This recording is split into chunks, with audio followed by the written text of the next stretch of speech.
The first question is, how important is the launch to a book's success? Is it possible to completely screw it up, but still later get it noticed and lots of sales over a long period of time? Yes, it is completely possible to have a successful book without having a successful launch period. In fact, in my opinion, so many authors place so much importance on the first day of book release and the first week of book release, that they often forget to concentrate on the long tail. So, one of the things that you will hear people say quite often in publishing is that backlist is very important.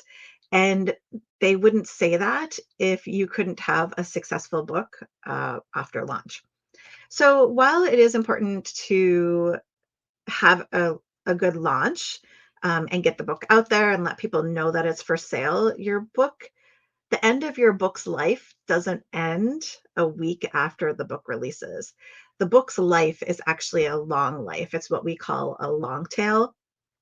Um, and that means that it's important to keep building that backlist because readers are going to keep coming to it. They're going to keep buying it as they discover you with a newer book. They're going to go to your backlist and buy those books.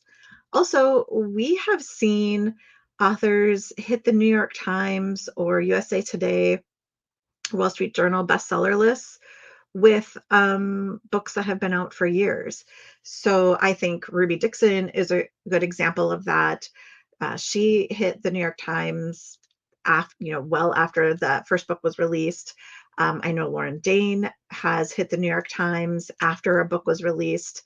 JC Burton has hit the New York Times with books after they were, well after they were released. So it is possible. It is possible for a book to have great success long after that first week.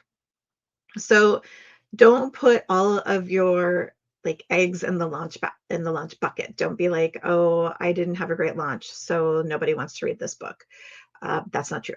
Also, if you are a first time author, if you're somebody who has just published and it's your first book, it's especially not true because people don't know yet to pay attention to your launches.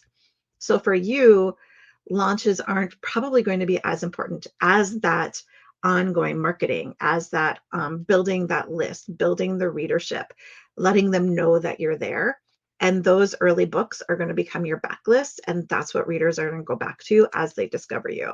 So please don't think the only significant success that you can have is at launch because that's just not true.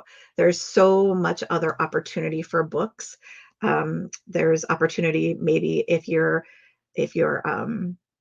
doing different formats at different times because you're self-publishing and you can only do digital before you put money into print, before you put money into audio. So again, you're going to revitalize other formats as you publish new formats, or you're going to revitalize book one in a series when you publish book two. So there's so much opportunity for books beyond launch that launch is definitely not the only way or the only thing for you to think of.